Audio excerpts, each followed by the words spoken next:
Hi friends, we are back with possibly the last part of Rodrick Rules. Alright, let's try to knock it out. So jump right in. Rodrick is still grounded, but the rule is that he's not allowed to leave the house. So his band just comes over every day and practices down in the basement. I think Dad's starting to wish he had worded Rodrick's punishment a little bit differently. But if Rodrick's band really thinks they can win the talent show, they better get serious and play some actual music, because they spent at least the last 2 practices fooling around with a new echo pedal they got over the weekend. Somebody farted. Okay, that would be pretty funny though. Friday. Dad ended Rodrick's punishment 2 weeks early because he was going bonkers listening to Loaded Diaper practice every day. So tonight, Rodrick went to his friend Ward's for the weekend.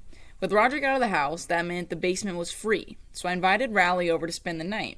Me and Raleigh bought a bunch of candy and soda, and Raleigh brought over his portable TV.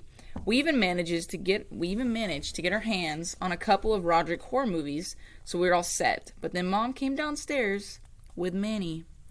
Look who came to join you. Oh man. The only reason Mom dumped Manny on us was so that he could spy on us and tell her if we're doing anything wrong. Every single time I've had a sleepover, Manny has ruined it. The last time Raleigh slept over was the worst. Manny must have gone cold in the middle of the night, so he crawled into Raleigh's sleeping bag to get warm.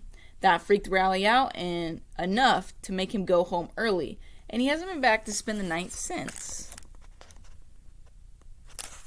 It looked like Manny was going to ruin another sleepover. Me and Raleigh couldn't watch our horror movies with Manny around, so we decided to just play a board game instead.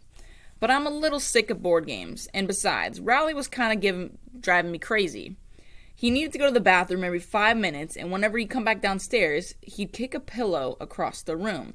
It might have been funny the first couple of times, but then it really started getting on my nerves, so the next time Raleigh went upstairs to use the bathroom, I played a prank on him. I think he's going to put something heavy in the pillow. I put one of Dad's dumbbells underneath a pillow, and sure enough, the next time Raleigh came downstairs, he gave it a big kick. Well, that did it. Raleigh started blubbering like a baby, and I couldn't quiet him down, and with all the racket Raleigh was making, Mom came downstairs. Mom took a look at Raleigh's big toe, and she seemed pretty concerned.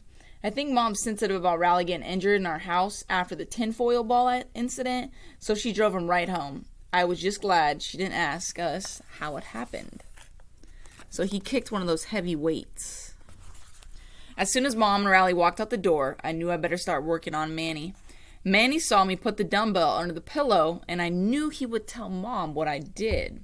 So I came up with an idea to keep him from snitching. I packed some bags and told Manny I was going to run away from home so I didn't have to face Mom for what I did. Then I walked out the door and acted like I was leaving for good. Goodbye, family. Oh, goodbye. Goodbye. I got that idea from Rodrick. He used to pull the same kind of thing on me when he did something bad and he knew I was going to tell on him. He would act like he was running away, and then 5 minutes later he would just walk back inside. And by that time, I was ready to forgive him for whatever he did. So after I told Manny I was leaving home, I shut the door and waited outside for a few minutes. And when I opened the door, I expected to find him crying in the foyer. But Manny wasn't there, or where I left him. I started walking around the house looking for him, and guess where he was? Down in the basement, eating my candy. Anyway, if letting Manny eat my candy is the price I have to pay to keep him quiet, I could live with that. Saturday. After I woke up this morning, I went down to the kitchen, but one look at Mom's face told me Manny sold me out. I knew it. Manny told Mom everything. He even told her about our horror movies. Don't even ask me how he knew about that. Mom made me call Raleigh to apologize, but then she made me talk to his parents and apologize to them too. So I don't think I'm going to get invited back over to Raleigh's house anytime soon. Then Mom got on the phone with Miss Jefferson. Miss Jefferson said Raleigh's big toe was broken and that he needed to stay off it for a week. Then Miss Jefferson said Riley is heartbroken because this means he'll have to miss talent show tryouts. And he's been practicing his magic act with Scotty Douglas all week. So Mom told Miss Jefferson that I would be happy to fill in for Riley at the tryouts. I started tugging at Mom's sleeve to let her know that was a terrible idea, but of course she just ignored me. After Mom got off the phone, I told her the last thing I needed to do at school was to be on stage doing magic tricks with a kid and pull-ups. But Mom made me go through with it anyways.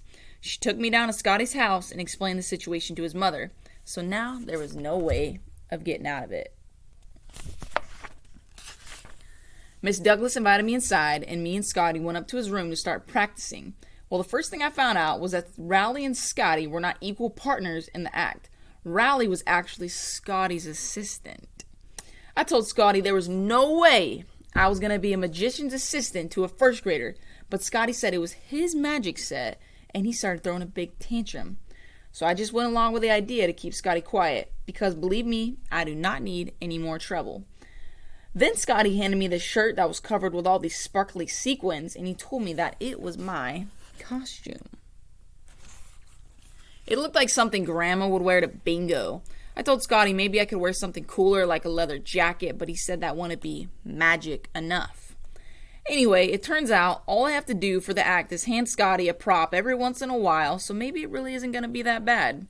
But ask me how I feel again if we get in and have to perform on stage in front of 500 people instead of Scotty's baby sister. And for my next TWIC, Sunday, I'll tell you one good thing that's come out of practicing this magic act with Scotty Douglas. It's given me a bunch of good ideas for more the Cretan comics. Riley quit doing his comic strip Zooey Mama for the school paper a few months ago because he said he wanted to have more time to play with his Dino Blazer action figures. That means the cartoonist job is open again, and maybe I have a shot. I'm going to make this apple disappear. Oh boy. Ta-da! You didn't make it disappear, you just ate it. Uh-oh, you figured out my trick.